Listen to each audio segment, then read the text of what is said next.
dans un autre monde, sur une autre planète. Est-ce que pour vous, faire du cinéma, c'est ça? C'est justement appuyer sur les travers de l'homme? I suppose I am a symptom of mankind, you see.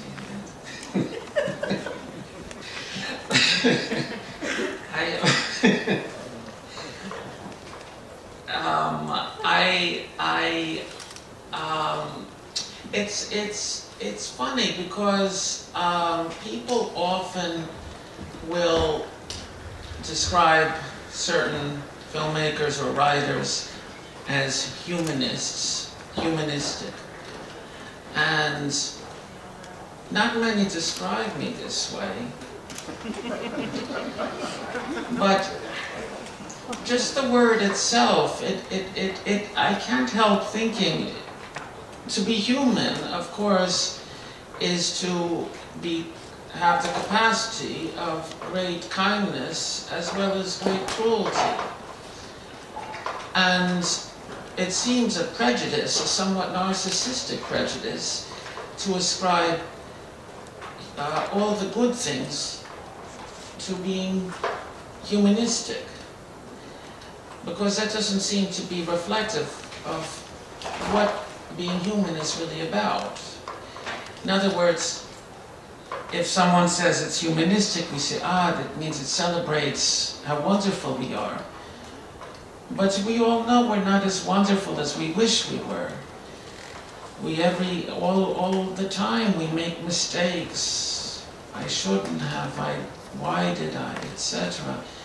We're frail, we're frail people.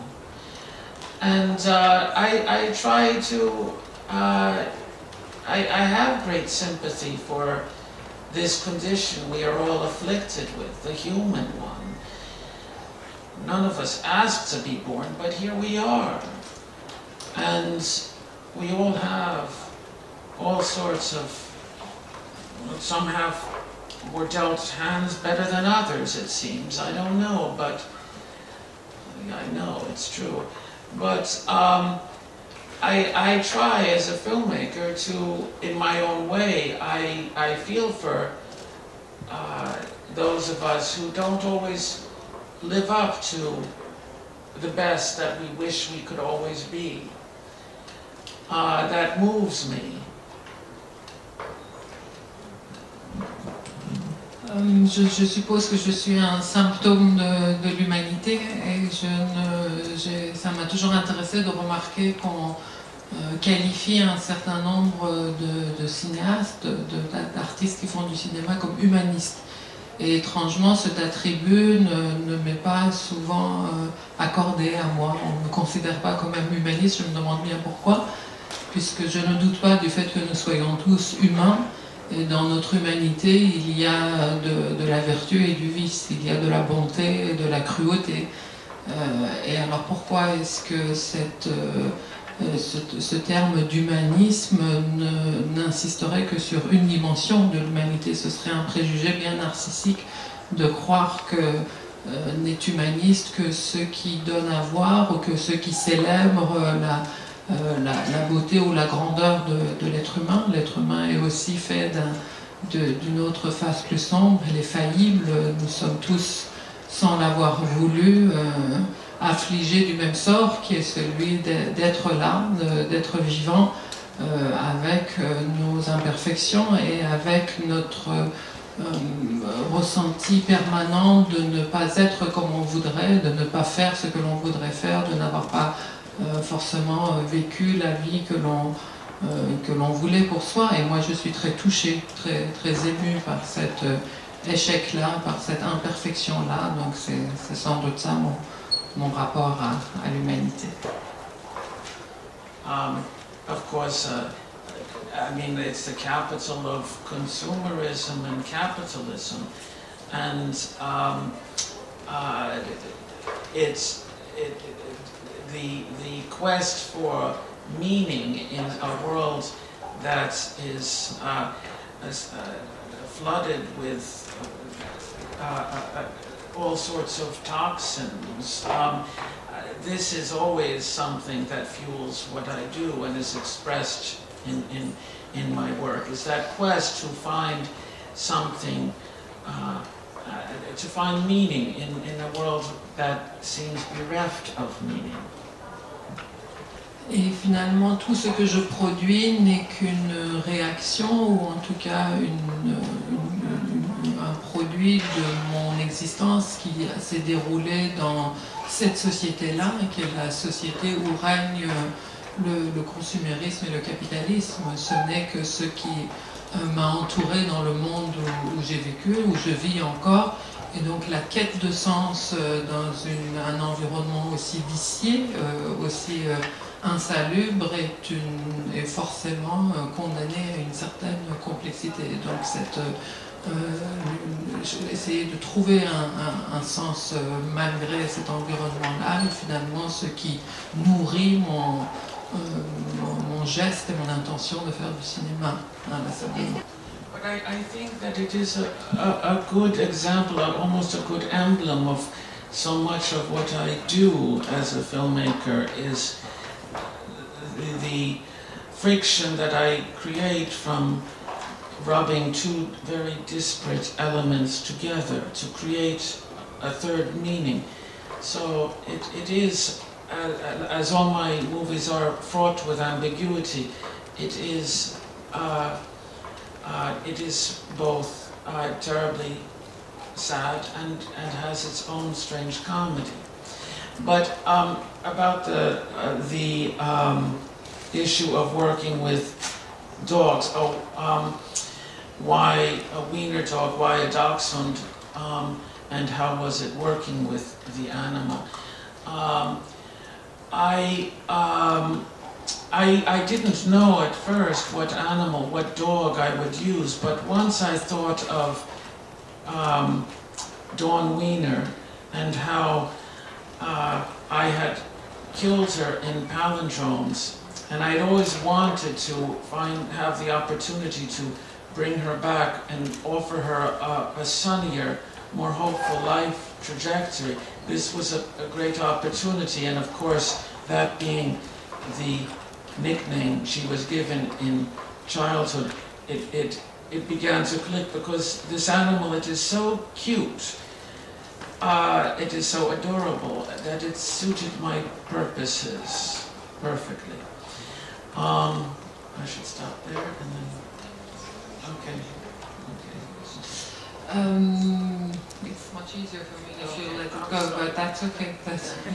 Donc oui, c'est peut-être finalement assez représentatif la séquence dont vous parlez de ma méthode de travail de façon générale, où c'est par la friction que je suscite, par la confrontation d'éléments paraissant contraires ou paraissant antinomiques, que j'obtiens une troisième dimension, une espèce de synthèse qui est au fond ce qui m'intéresse, c'est-à-dire il y a toujours un côté grinçant, un côté potentiellement très comique, mais aussi quelque chose de plus tragique et de très triste, et que c'est l'association décalée entre ces deux aspects qui me fait obtenir ce que je recherche. C'est comme ça que fonctionne mon cinéma.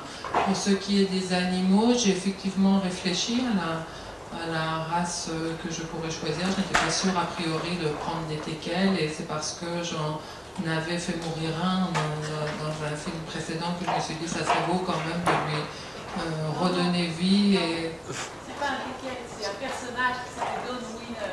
Oui, je viens à Dawn Wiener. Et parce que le personnage de Dawn Wiener avait eu ce surnom enfant, que je me suis dit que ça serait intéressant de lui redonner vie et une vie finalement plus glorieuse. Et donc ce personnage avec ce nom-là, et donc cette figure de chien-là, finalement je me suis dit qu'il pouvait tout à fait satisfaire mon ambition et mon propos, parce qu'il est très mignon et très touchant. Et c'est le côté touchant qui finalement incarnerait le personnage. Okay, I want to go on a little bit of a tangent, and then I'll get to the last question. One of the pleasures I have as a filmmaker is that I get to create other lives, and I also get to create other lives. And what I mean here is that I can create characters and then have other actors take over those roles and bring other meaning, color, nuance. The idea that, of course, we all know we have but one life, but when we go to the movies, we get to imagine experiencing other lives. And this is crystallized, I think, in the climax where Ellen Burstyn sees all the lives that she could have led. Now, as far as working with the dog is concerned, what I learned on the first day of shooting is, and we had about 3 dachshunds to work with. They were all equally remarkably dumb, equally profoundly stupid. And they were show dogs, they were professionals, and yet I thought they could at least understand stay or sit. They couldn't do anything. Lie down, eat, sleep, nothing. It even bit the little boy.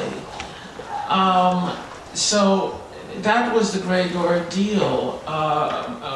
Could I make it to the end with such stupid animals?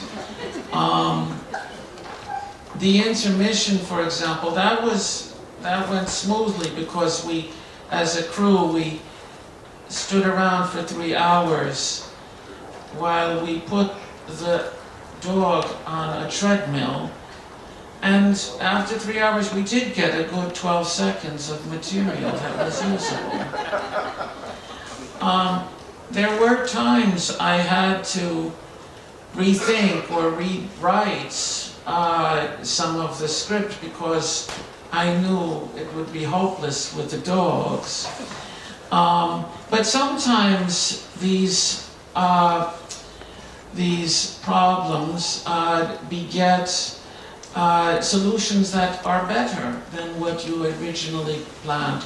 One example being Tracy Letts when he walks the dog in the beginning of the movie. It was never in the script. I had something completely different, and this was much better. I had to think up something that day to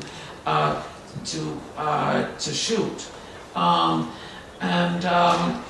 so that's why, while variables are always assaulting you, sometimes it can push you into a corner and give you ideas that you didn't know you had. Juste une dernière digression, finalement, c'est aussi pour ça que je fais du cinéma. Je crois que tout mon intérêt et toute ma démarche dans le cinéma consiste à concevoir, créer des vies différentes, d'autres vies, et puis une fois que ces autres vies créent, donner encore des alternatives et des altérités à ces autres vies. Et je crois vraiment que l'essence de ça, on le ressent dans cette séquence à la fin du film où Ellen Burstyn est assise et elle voit toutes ces petites filles qui représentent tout ce qu'elle aurait pu être et qu'elle n'est pas devenue.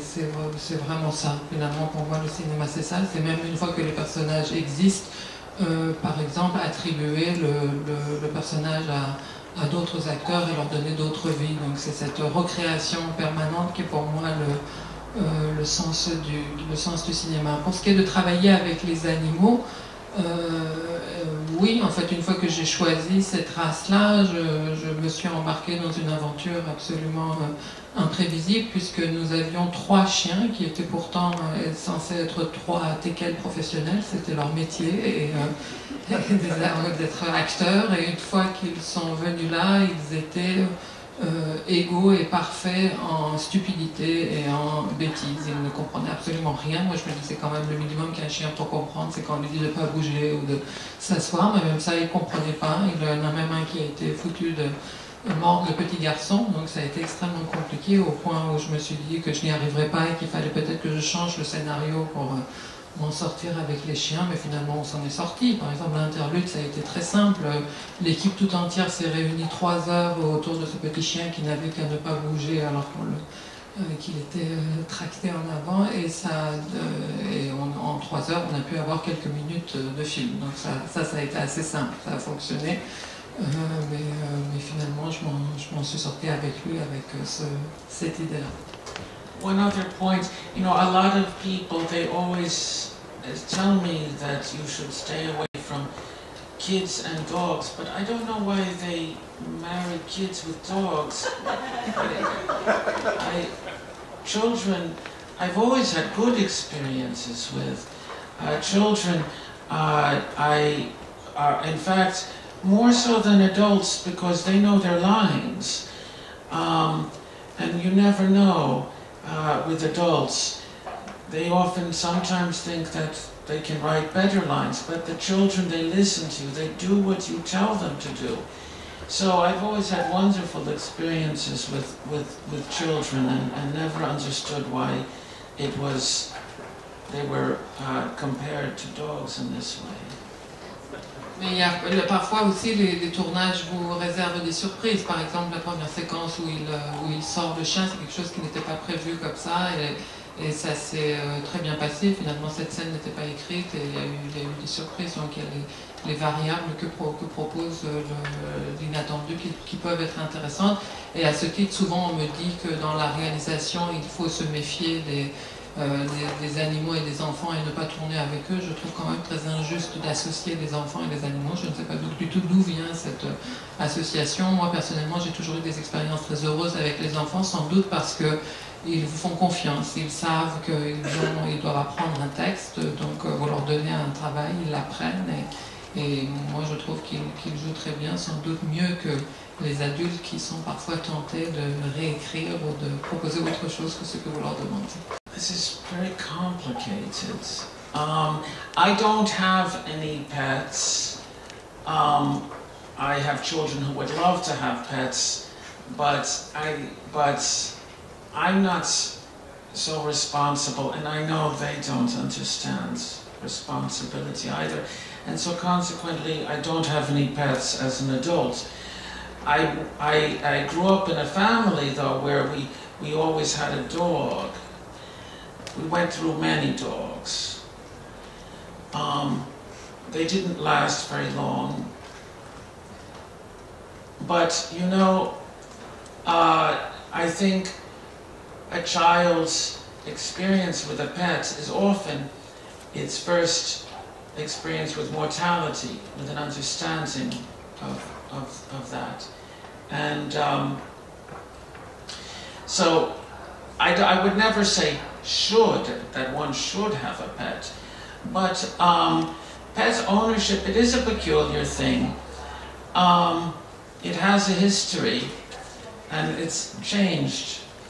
Oftentimes an owner looks at a dog as a kind of vessel that we fill with hopes, illusions, dreams, and we project a kind of purity or innocence onto them. But it's hard to look at a dog in its dogness, because we're so anthrocentric, we cannot but anthropomorphize.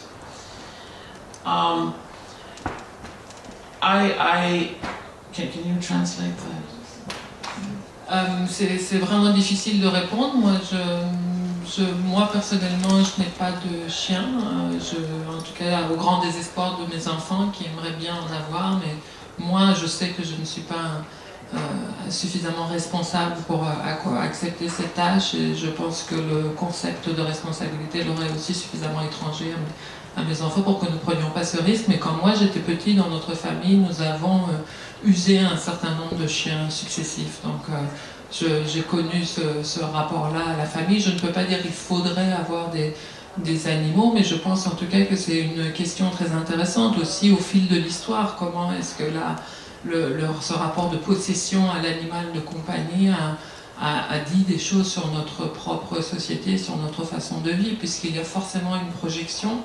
L'animal devient une sorte de véhicule, une sorte d'objets qu'on charge de nos espoirs, de nos attentes, de toutes sortes de projections humaines, puisque nous sommes tellement anthropocentrés qu'on ne peut qu'anthropomorphiser ces pauvres bêtes et ne jamais les considérer comme animaux en tant que tels, ne pas les voir comme chiens. Mais en tout cas, je sais que les enfants tiennent à cette compagnie, que cette compagnie, pour eux, est très souvent la première expérience de la mortalité. Finalement, voir l'animal mourir, ça les oblige à appréhender et à comprendre cette question-là.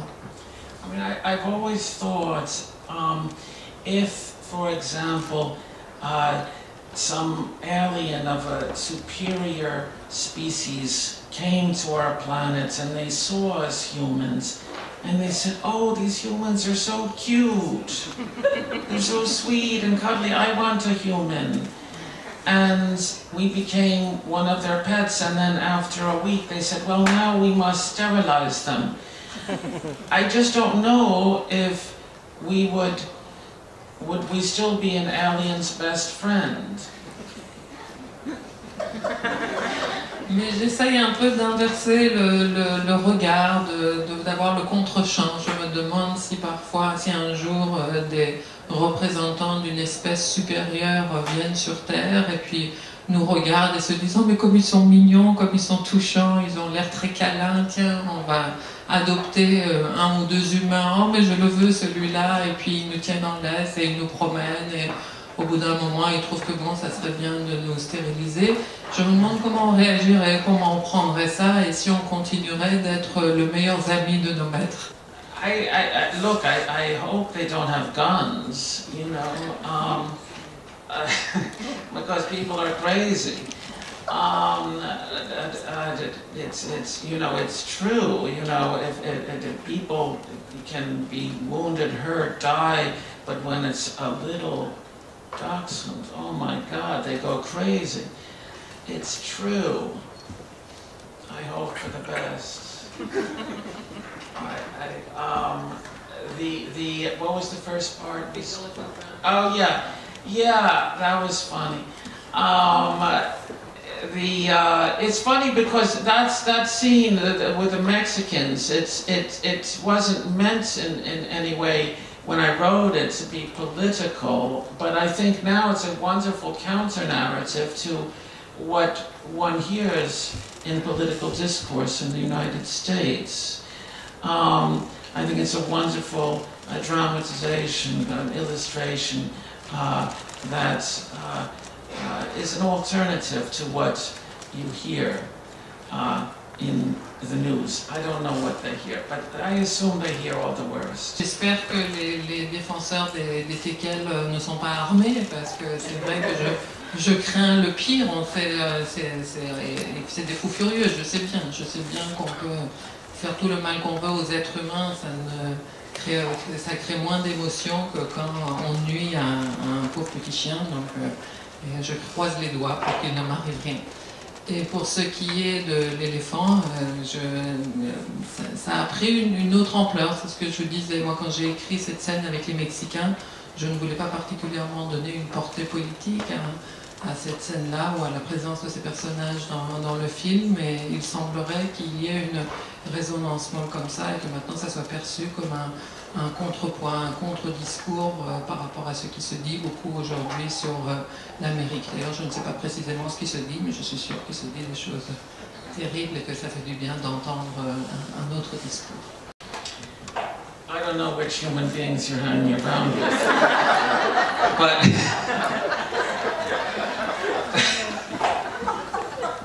but I didn't say all dogs. I'm talking about this breed.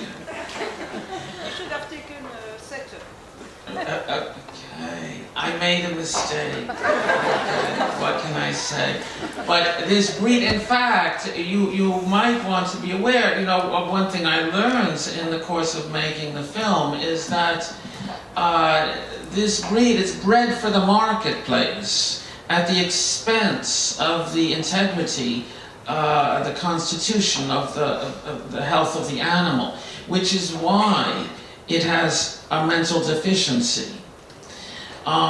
There's another breed, the bulldog, as well, which they breed for the marketplace because they're so cute. but they have all sorts of respiratory problems. They can't even give birth naturally, about 80-something%, because of the way they've been inbred. So, gee, I sound like an animal rights activist here. I love dogs. I do. And it's because I love them that I don't have one. As I said, I would not be so responsible. The Mexicans, I didn't think they looked so dumb. I didn't think so at all. For me, that whole, that it's kind of a little bit of a road trip, a road movie, that section. It was inspired actually by, a lot of it by Five Easy Pieces, the Nicholson movie years ago. And it's a sense of, these are lonely characters and isolated and on a quest for, I'm talking about Dawn and Brandon, a quest for kind of connection, and they're going across a landscape that's been hollowed out in ways I've discussed already, and I think that they offer a kind of emotional aid, let's say, an emotional connection for Dawn at that point, that who feels so alone and isolated. And for me, the more people talk about how depressed and miserable they are, the more I laugh. I just, if they were a little depressed, it wouldn't be funny because they'd really be depressed, but it's so depressing that it makes me laugh. But I have, of course, mixed feelings. It's funny, and that the song that I had them sing, it's for me, it's very beautiful, very tender. They're on a quest for home, just as the dog is on a quest for home as well, just as Dawn is on a quest to go and find a home through this love she has for Brandon. So in this way, I hope I've illuminated a little bit. But now I feel bad. I don't see them as dumb looking. Ça, alors, je ne m'attendais pas à ce qu'il y ait une représentante de la SPA ici, mais pardon, moi j'ai beaucoup de respect pour les chiens, je les aime beaucoup, c'est pour ça que j'en ai pas, parce que je sais que c'est une grande responsabilité, et je parlais que de cette race-là. Je disais, il faut d'ailleurs que je vous dise que c'est une race complètement artificielle qui a été créée pour le marché, et que c'est ça qui explique leur insuffisance mentale, le fait qu'ils ne puissent pas vraiment répondre à ce qu'on attend d'eux en tant que chien, peut-être. Il paraît qu'il y a aussi une autre race de bulldog qui a toutes sortes de problèmes respiratoires qui ne peuvent pas se reproduire pour ça, parce qu'on les crée pour les besoins du marché, et non pas en les laissant évoluer dans leur destin canin. Et pour ce qui est des Mexicains, là aussi, ça m'embête ce que vous me dites, parce que moi je ne les trouve pas abrutis du tout. Ça a été une scène au contraire que j'ai conçue, c'est vraiment toute cette partie-là, c'est un peu pour moi comme un road movie dans le film qui a été inspiré de Five Easy Pieces de Jack Nicholson, qui est une sorte de quête de sens, d'émotion et de chez soi, de la possibilité de coexistence et de rencontrer l'autre. On a déjà parlé du fait que ce paysage est un paysage qui est un peu vidé, un peu dans une espèce de désolation que traversent ces deux personnages, et notamment pour le personnage de Dawn qui est dans cette solitude et dans ce vide affectif, et qui commence à s'intéresser à ce garçon. Le fait de rencontrer les Mexicains, c'est ce qui permet d'ouvrir un espace qui est un espace d'affection et d'émotion. Et la chanson que je leur ai fait chanter, je trouve que c'est une chanson assez poignante, assez belle, qui leur permet à eux aussi d'avoir un lien, de se trouver l'un l'autre et de participer à cette quête d'un chez-soi qui est la même pour tequel, comme pour les Mexicains, et s'ils sont désespérés, s'ils sont déprimés, c'est que je trouve ça très drôle. Les gens qui sont un peu déprimés, c'est pas drôle, mais ceux qui sont au fond du trou, plus ils disent à quel point ils sont au fond du trou, et plus moi je trouve ça drôle. Donc j'étais dans la recherche de cette ambivalence-là. Voilà. Depressed. It's my best friend, depression. It's always there with me. You know, I can always count on him. But, you know, I don't want to make light of a serious problem. Look, when I make movies, what can I say? I like to play, and not everyone wants to play with me. But for those who like to play with me, thank you for coming. Ne croyez pas que je prenne la dépression à la légère. La dépression est mon plus fidèle ami et je ne le méprise pas. Tout ce que je peux dire, c'est que je fais des films parce que j'ai envie de jouer. Alors, je ne peux pas obliger tout le monde à jouer avec moi, mais pour ceux qui sont partants, bienvenue.